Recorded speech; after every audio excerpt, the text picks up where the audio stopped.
Hello, everyone, and welcome to the midweek program at the J.C. Raulston Arboretum. My name is Blake, and I'm the education assistant here at the Arboretum. And today we are tucked in a nice little secluded spot of the garden right behind the boxwood collection by the Southall Garden, because there is just a whole bunch of stuff back here that can be addressed right now at this time of year. It is December right now. Today we are doing a program on December gardening tasks. We've got our Director of Horticulture, Paige, who's got a handful of tasks lined up that he wants to show you and share with you how to accomplish so that you can garden successfully, even at a time of the year where you may think now's not the time to garden. We've got quite a lot on our hands here, and we hope that we can share that with you and that you are able to learn something. Okie dokie, and with the announcements out of the way, I think we can pass things over to Greg to show us what he's got going on in the garden right now. Thank you very much. Hey y'all, thanks for tuning in. We have dove straight into December with a lot of stuff going on, a lot of things to do. I even have a list today so that I can keep track of what we wanted to talk to y'all about. And it seems like we're doing tasks that you would consider to be fall tasks further into the winter time. And one of those that I'm not going to go into a lot of detail about, but one of the things that you can still be doing this time of the year is planting. And we have returned to the scene of the crime, so to speak. I did a talk earlier on planting, the correct procedure, and how to rip up the root ball, plant at the right depth, put back your native soil and all that stuff. A little tiny witch hazel right in front of us. It's doing very, very well. It made it through our harsh, brutal summer and the dry last couple months. It's actually got some flower buds on it.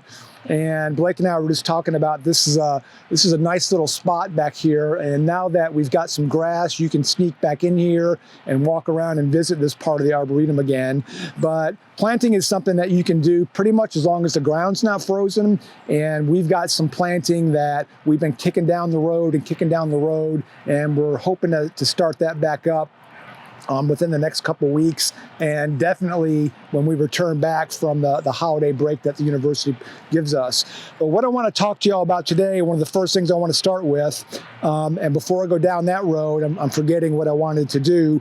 We are fresh from our volunteer thank you brunch today, and in that spirit of being thankful to all of our wonderful volunteers who help us with so many things in the garden, help us with ideas on many things, both garden related and life related.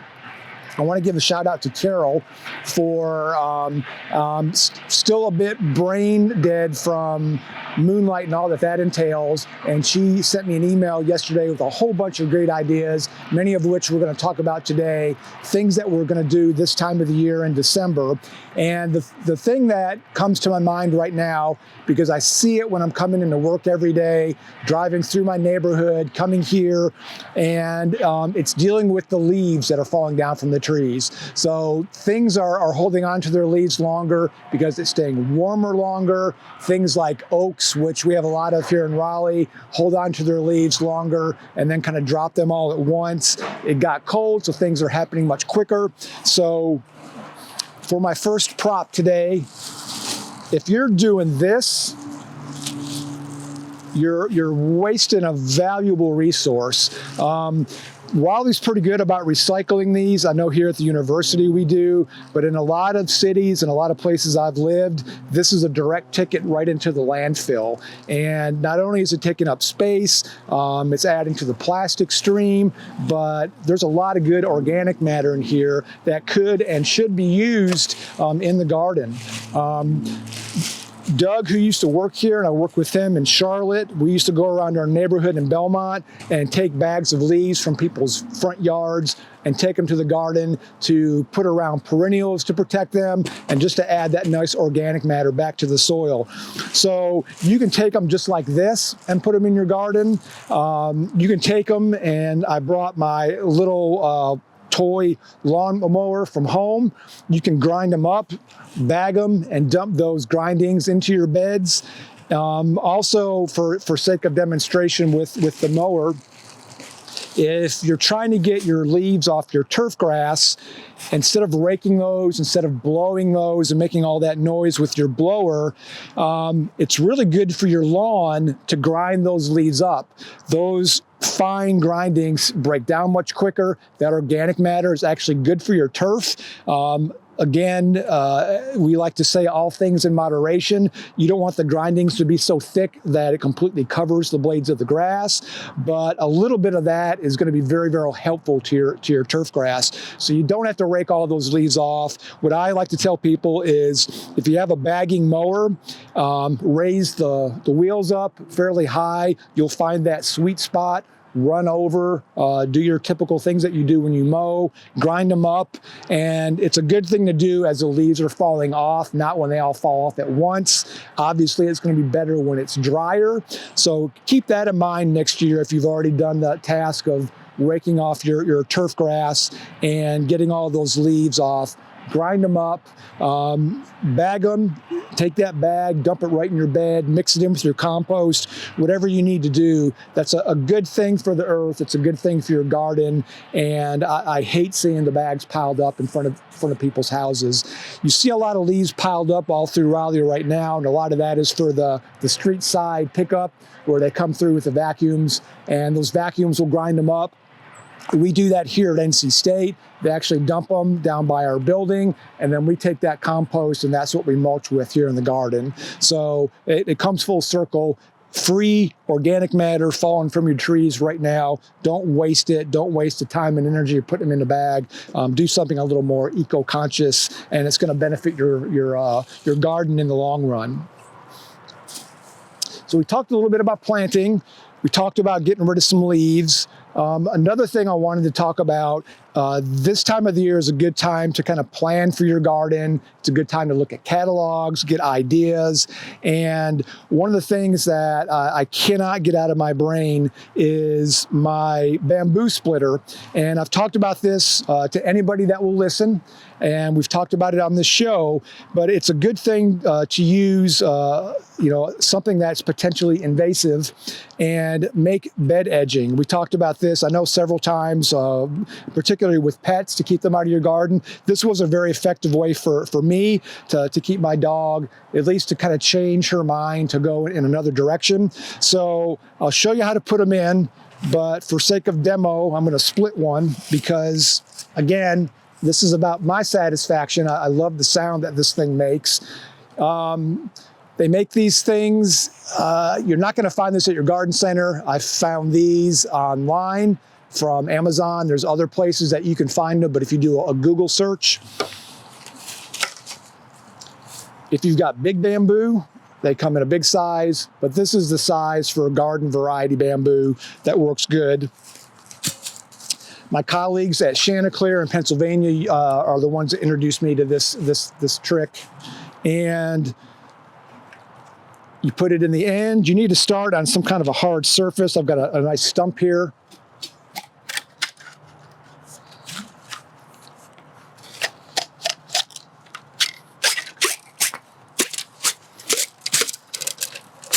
And it's good to do this with gloves because those are a little bit abrasive and you'll get pinched.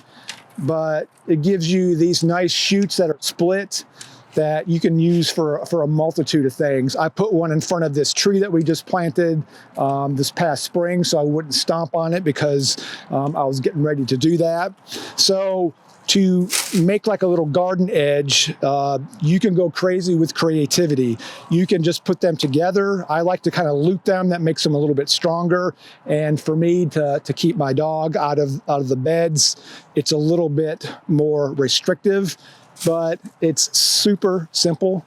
I like to cut the ends into a little point because they seem to go into the ground a little bit better, and just double it up.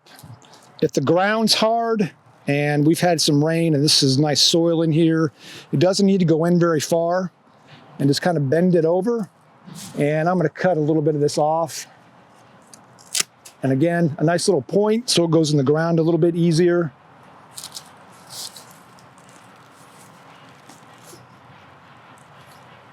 And it doesn't need to go in very far. And as you loop them together, they'll kind of hold themselves together. So as much bamboo as you have, as much bed edge as you have, it's a neat thing to do. It's fun. I love the sound of that. And it's a good wintertime project to kind of define your bed edges and keep the mowers and the pets and other things out of it. So the other thing that we get asked about a lot this time of the year is cutting back perennials. And there's a lot of camps with that. It's about your aesthetic threshold. It's about what you like for winter interest. It's also about what you like to leave for insects and other critters to kind of hide out in. I know people that as soon as we get a hard frost, they can't stand the look of things that are brown and go through and clean everything. And that's okay if that's your aesthetic. That's what you want to do. I'm one that likes winter interest. I'll leave things out in the garden for quite a long time. I like the movement that they create. I like the different colors.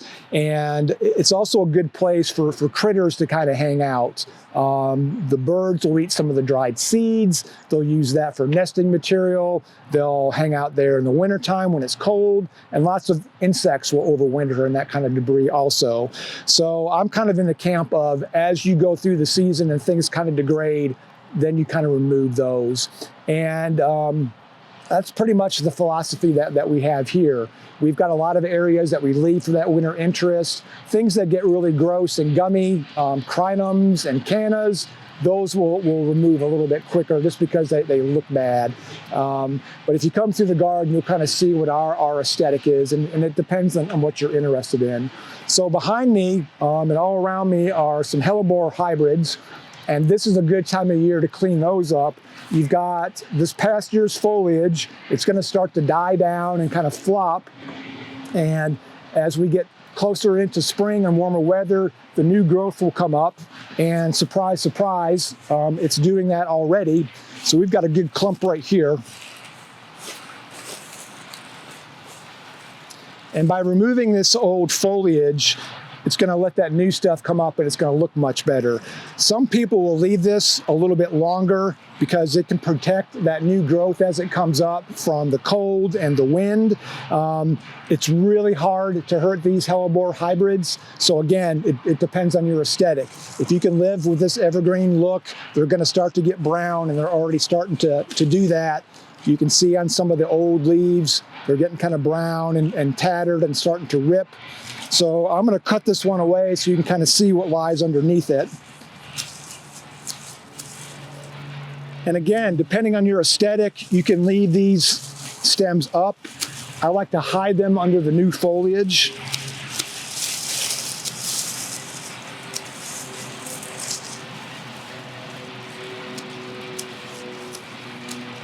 And just with a pair of Felcos, you can use hedge clippers if you want to.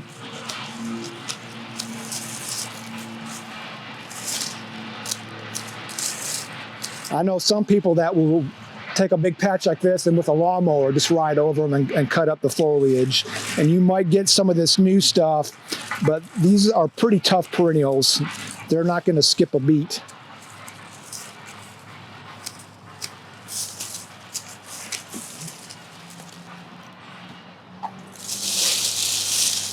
So as simple and as quick as that, I've cleaned up these hellebores just by cutting off that old foliage. Excuse me. And you can see the new stuff coming up. You can see where it got hit a little bit by that cold snap that we had not too long ago, but these are pretty resilient. They're going to be okay. And again, depending on your aesthetic, you can do this now. You can wait a little bit later in the year. That's the bulk of what I want to talk about perennials here. When we get to the question time, we can ask some more detailed things about some things, or you can come out to the garden and see us out here as we're literally going through that process right now of going through the different parts of the garden with perennials and cleaning things up as we see them ready. So another good thing to do this time of the year is pruning. You can really see the structure of your trees and shrubs in your garden with the leaves off of them.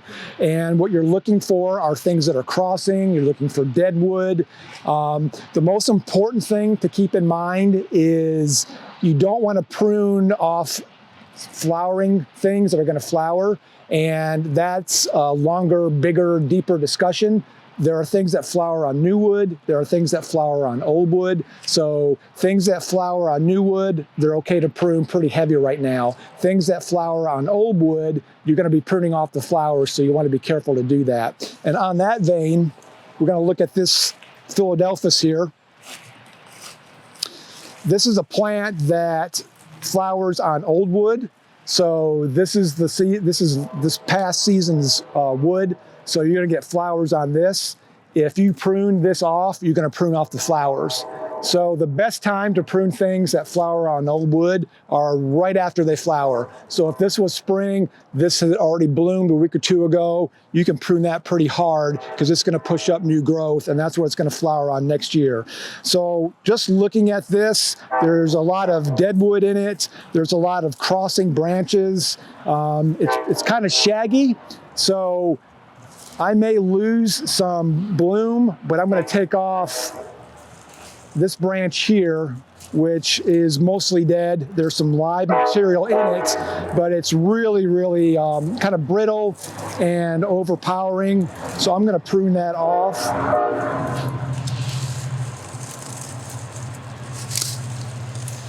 And I just went down to the base with my pruners and eliminated. And you can see there's a little bit of live growth on that, but most of that is dead. And it's gonna be better to have that dead material off this plant. And just kind of looking at it, there's some dead stuff here. I'm gonna prune that off. Same thing with this branch. A little bit of live material on it, but it's dead mostly to the ground. And there's a new piece coming off here. So I prune down to where that new piece is coming off. And you're just gonna slowly work your way around the plant and do that.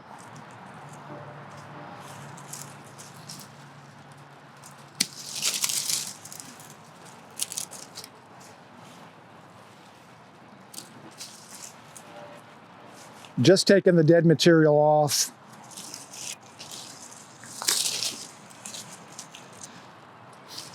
And I don't know if it was Mark or somebody, but one of the things that I've always heard and stays in my mind when you prune is, definitely you don't want to prune things that are going to flower on new wood and remove that flowering, but you kind of prune when you have time to prune. Somebody told me once, when your pruners are sharp is the best time to prune. So if you want to clean something up and maybe remove some of the flowers, you might sacrifice that, but it's gonna be better off the following season. So doing that is important for the health of the plant, and from an integrated pest management standpoint also.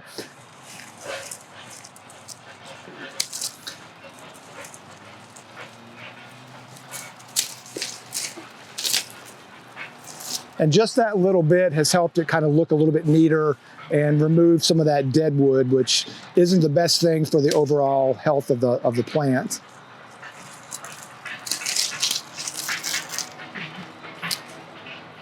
So I'm gonna go over to this other plant here. This is a Lonicera, honeysuckle, and it flowers on new wood. And this is a plant that's extremely vigorous. You're not gonna hurt it if you prune it out of season. You might sacrifice a few blooms on it, but it's not going to be the detriment of the plant. You're not gonna hurt it. And what I want to do is, this is a good time of the year because most of the leaves, it's tardily deciduous. It's lost most of its leaves, but this is a good time of the year to see kind of the structure and also where a lot of the dead wood is. So just for sake of demonstration, there's a branch down here that's pretty big. It's growing outside the kind of shape of the plant, and I'm going to remove it with my saw just because it's mostly dead.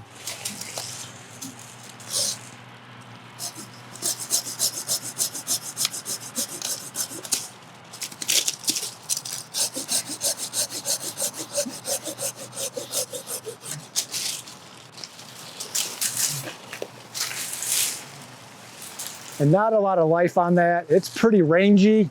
Something we probably should have pruned a long time ago. And you can see all the suckers on it. But Hey, real quick, Greg, you Yeah. did that cut in 2 cuts. Do you want to explain why you did that? Yes. So when you're pruning trees and pruning branches, it's really important that when you prune, there's obviously weights here. Let me come over here and out of the sun a little bit. So there's weight on this branch. And if you were just to cut here, as it's starting to go, you could peel a lot of that bark back, and it's going to wound the tree pretty severely, tree or shrub. It's a big concern with taking branches off trees. So there's kind of a 3-cut method that I like to tell people to use. So the first thing you do is an undercut. And you don't have to go far, just kind of into the cambium, so that if that starts to peel, it's going to hit that cut and it's going to stop. The next cut you do is right in front of that, just above your cut.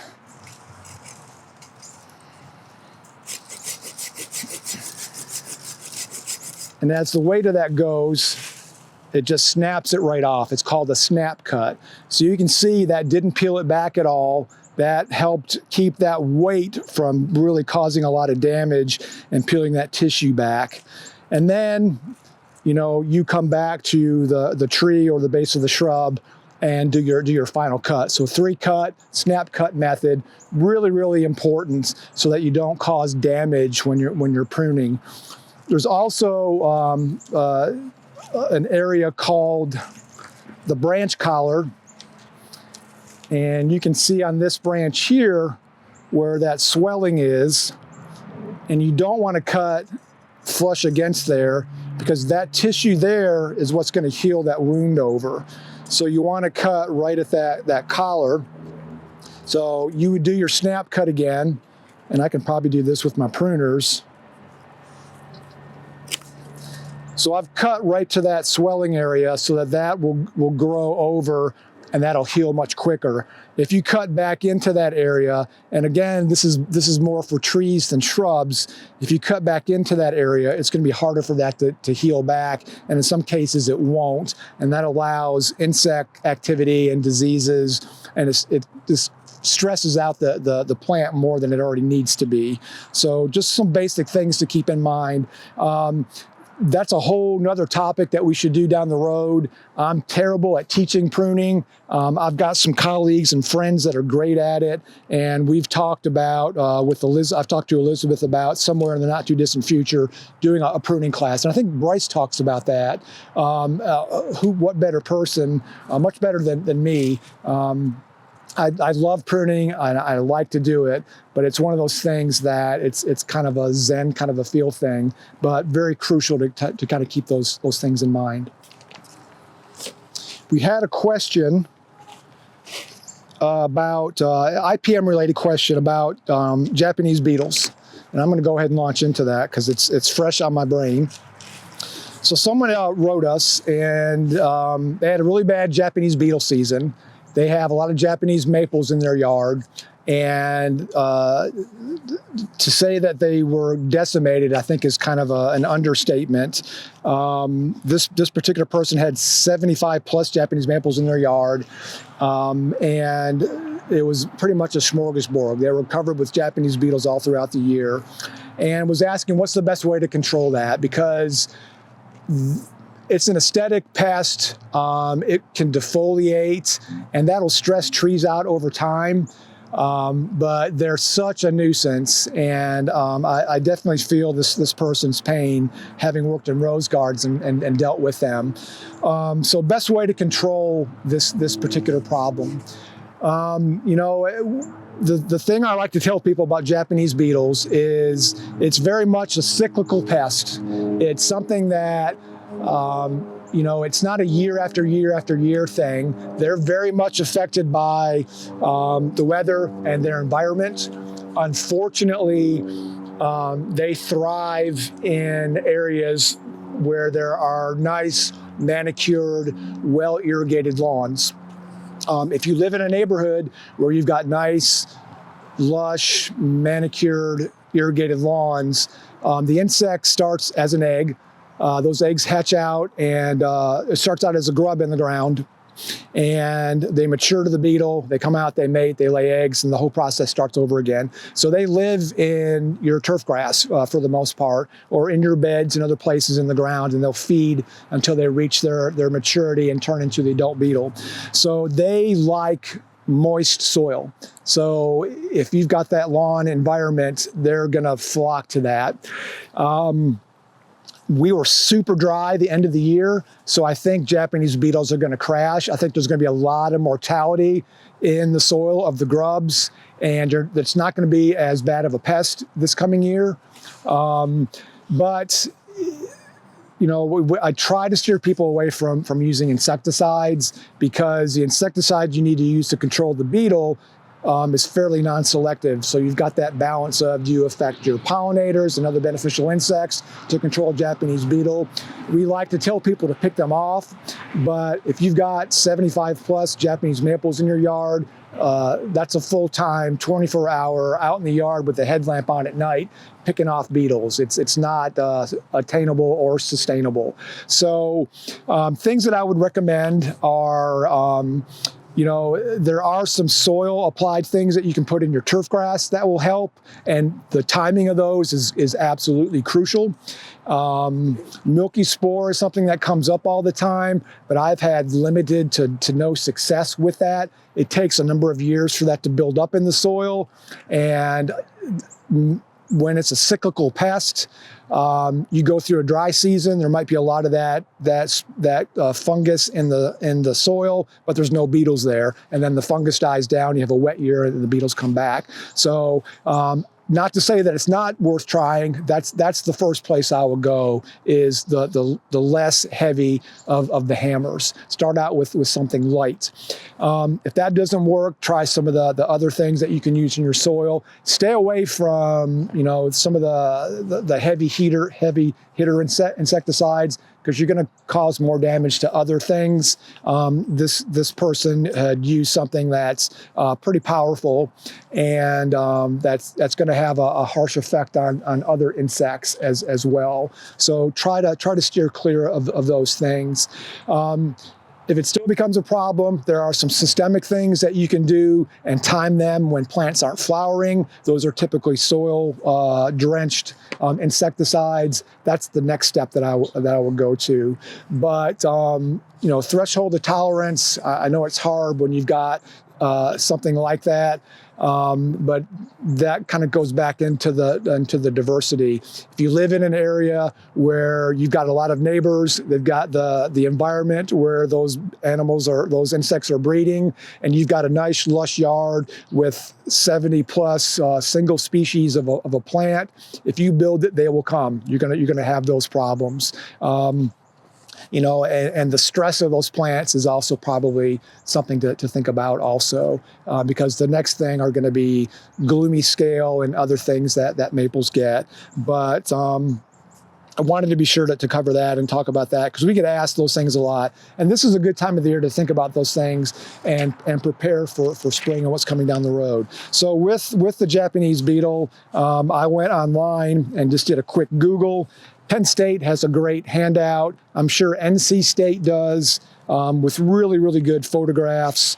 And if you ever wanted to see a close-up of a grub, there you go. They're disgusting. Great big picture of them, but they do a lot of damage to your turf grass, and that turns into the beetle, which causes so much pain and destruction. What I've also noticed with them is if you treat one particular thing, they go to something else. We had an elm collection that was a part of a research project. We treated our elms for the beetles, and then the beetles went to the crepe myrtles. It just kind of pushes them around, and you know, we just kind of waited to the next dry spell, and we didn't have as much of a problem with them. So that is the bulk of what I wanted to chitter chatter about. if we are in a good spot for questions, I'm ready and raring to answer questions. Yeah, absolutely. We've got a handful of questions, but we also, Marilyn had a comment about her favorite method for reducing the number of Japanese beetles. And she says to plant flowering perennials that attract the native blue wing wasp that lays its eggs in Japanese beetle grubs in the ground and parasitizes them. So those plants will be mountain mint, boneset, goldenrod, and then etc. I've not heard of that plant, but we have lots of etc. out here. And in previous gardens I worked at, etc. becomes highly recommended. I'm glad that she said that because I've noticed in our lawn, our great lawn, there's a wasp called the psyllid wasp, and you'll see it late summer. It does little figure eights real close to the ground as an adult, and what they're doing is they're looking for grubs in the turf grass. They'll eat June beetle grubs, they'll eat Japanese beetle, anything that has lays an egg and produces a grub in your turf grass, they will feed upon that. They're very docile, they're not aggressive. You can mow your grass and they just kind of move out of the way and go right back full behind you.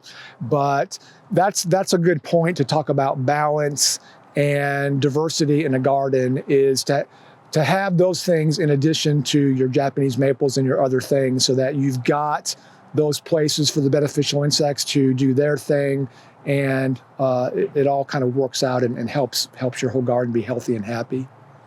Yeah, definitely. And she also said the blue African basil is another one. And that if you replace your normal basil with blue African basil, if you're getting bored with the dishes you're making, blue African basil just adds a whole other dimension to the flavor. And I would recommend you try it out. It's such a great plant. Yeah, no doubt. Okie dokie. Carolyn says, with regard to planting, how do you cope with wet ground and how to be mindful of not compacting the soil when it is wet? If you're planting when it's wet, it's something to think about, maybe waiting till it's a little bit dried out so that you don't compact the soil. That's something we're very mindful of when we plant, and I have been in most places that I work. The other thing is, right after you plant, is to follow up with that cultural practice of mulching around your plant. Keep it away from the branch collar of the plant, tree or shrub. That's going to help with compaction. That's going to help keep the soil a little bit less soggy around the plant. But if you're wanting to plant and the ground's super wet, I think just waiting until things get a little bit drier is a better thing to do than going in there and really compacting your soil. Because those new roots really need the ability to go into their new home. And if it's compacted, it's just going to stress it out even more. No doubt. Yeah, it's definitely important to be mindful of what the weather's doing, particularly, so sometimes if you're trying to dig trees when the ground is frozen, it's not the day to dig trees. No. Pick a different day. No, I have planted all through December, January, and into February. In our North Carolina winters, you can definitely do that. Just follow up with that cultural stuff. That being said, plants need water in the wintertime too, particularly conifers. So, if you have the opportunity, if it's dry in the winter, it's important to remember to water things. They don't need as much because it's not as warm. The sun's in a different part of the sky, but it's important, a little bit less than you normally would, but it's important that plants get moisture throughout the winter also, especially newly planted things. Absolutely. Luann would like to know where she can buy locally Felco pruners and cutters. I was just at Logan's, and I know they have them there. We are very big on championing your local garden center. Try there first and see what you can find. There's a bazillion places online to get them, but champion your local garden centers first. I think all the ones that I know of carry Felcos. Yeah, and I feel like if you go to a garden center and they don't have Felcos, there might be better garden centers. I am going to echo that. Completely agree. All righty. Diane wants to know when to prune Heptacodium. Heptacodium. I think that flowers on old wood. So that's something, right after it flowers is the best time to do that. And that's a plant that's hard to prune as it gets bigger. Sure. It gets kind of leggy in my experience. So I would say, immediately after it flowers. And I always think of that as kind of like in the realm of crepe myrtles. You want to be mindful of next season's flowers, the structure of the plant, because it can be kind of multi-stemmed, and think about those things when you're pruning it also. Cool. Okay, so Marilyn has quite a long question, but it is a very good one. There's a lot of parts to it, so I'll just read it off. She says, are there any kinds of perennials, shrubs, or small trees that would be better off left in their pot over the winter rather than planted in the ground? For example, I remember Tony Avent saying that echinacea don't establish well in the fall, so plant them earlier in the year. I think they don't like winter, wet, cold soil, and if the root ball is small, they might not make it. What do you think about that? I've heard magnolias don't root well in winter. If I have some magnolias in pots, should I wait till spring to plant them in the ground? She's got Inspiration and Magnolia Ashii. Ooh, Ashii is a favorite. There are a lot of perennials that are very finicky. I've heard the same thing about echinacea, and I would definitely follow those rules of thumb. You've got a smaller root ball. They're going to be sitting in water longer. If you live in a part of the world where the ground freezes and thaws, things will actually heave up out of the ground, and you don't want that to happen. So the importance of mulching. There are some ornamental grasses that like it better in warmer times of the year or cooler times of the year. Definitely pay attention to that when you're planting grasses and sedges. If you are lucky enough to get the Hoffman's Nursery catalog, all that information is in there, and it tells you the best times to do those sorts of things. As far as trees and shrubs are concerned, there's a lot of information out there about that. I know Ed Gilman, who's done a lot of work and research on planting, has looked at that particular thing, and I would definitely listen to him if you have any of his books. Magnolias in particular, I've planted those all through the winter and into spring, and following the right cultural things, planting at the right depth, mulching, staking if they need it, and making sure they're getting supplemental water through the winter. I've not had a lot of failures with those in the winter time.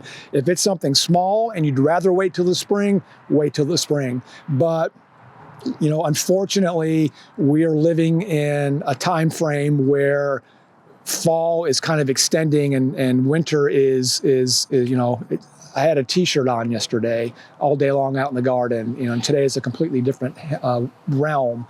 You can get away with a lot more things than you typically would.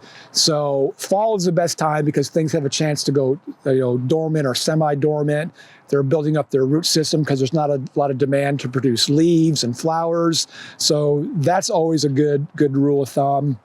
And falling back on Mark's adage of, you do things in the garden when you have time, but just follow up with the cultural stuff and pay attention to what you've done, and you should have limited failures and mostly successes. For sure. Alrighty. So Diane wants to know, are there beneficial grubs that resemble the Japanese beetle grub?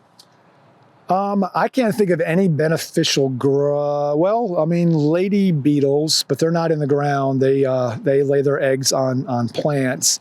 It all falls back on threshold of tolerance. I like June bugs. I love seeing them come out of the ground in the summertime. I like seeing them flying around and bashing into things. They're beautiful iridescent insects. Mm-hmm. I don't care if they kill turf grass. Let them eat and be merry and do their thing. Japanese beetles are introduced. They came into the country in 1906, I think. I think they were on a root of an iris that was brought into a flower show. And look at them now. It's an invasive insect that causes a lot of damage. But having a threshold of tolerance, having that diversity in your landscape, I'm going to pick them off. I'm not going to spray an insecticide on them, but that's me, and that's my threshold of tolerance. But I can't think of anything that's in the soil. The milky spore, I think, only kills Japanese beetles. I don't think it kills any other grubs that are that are in the soil. I would check my math on that, but I think I read that recently and in the past that it only does that.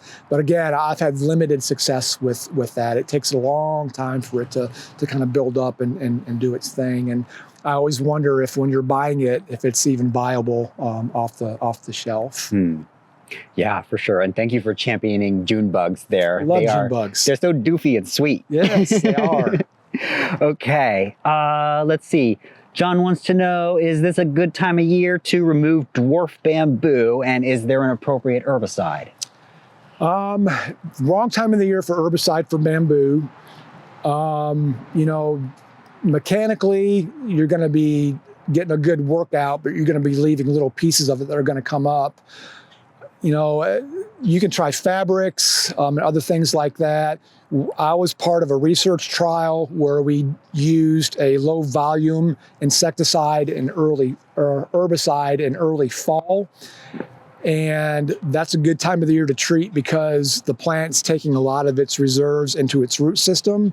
That's usually the best time of the year to do that.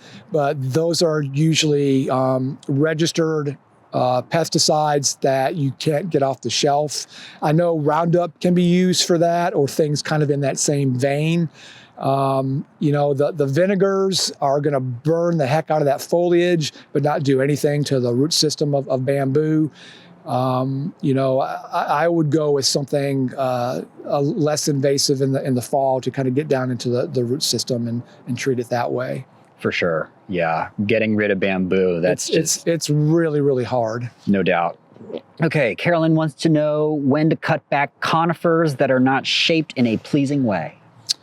To me, I think that's more of a springtime thing. If you do a lot of heavy pruning on conifers now, when you get these warm spells, there's going to be an inclination to want to push out new growth, and then it's going to get cold and that new growth is going to get zapped. It's also going to kind of stress the plants out and make them need more water. I would wait until the spring. I brought a pair of topiary hand pruners from my house in Charlotte with me, and I was super excited about them, and I was talking to Tim about it. I wanted to go prune some stuff. He's like, whoa, slow your roll. We need to wait until the spring to do that, for exactly what I just said. So I would wait to do anything heavy like that till later in the spring. Also keep in mind, if it's something that's variegated, you might prune off that nice variegated foliage, but I would wait until spring. Somebody asked me about that with like heading back hollies really, really hard. I would wait till spring to do that, so that when it pushes out that new growth, it's going into a growing season, and it's going to be able to take advantage of that warm weather to replace that foliage that you're pulling off of it. Okay. And Marilyn has asked another question that I think is really fun, because I'm fairly certain she asked Mark this question on berries for birds, and she just wants to hear your opinion on it too. So Marilyn wants to know, when is the right time to prune American holly, Ilex opaca, so that you don't lose the flowers and then the berries? She says she's read conflicting advice. I don't think there is a good time. I think if you want to prune them, you're going to prune off some flowers and you're going to lose some berries. So it's going to be one of those things where you're going to have to miss a season of good berry set to kind of get the shape of what you want to do. Because usually when you're going to prune a holly, it's gotten to that point where you're going to have to go a little bit harder than you probably initially would thought when you first get into it.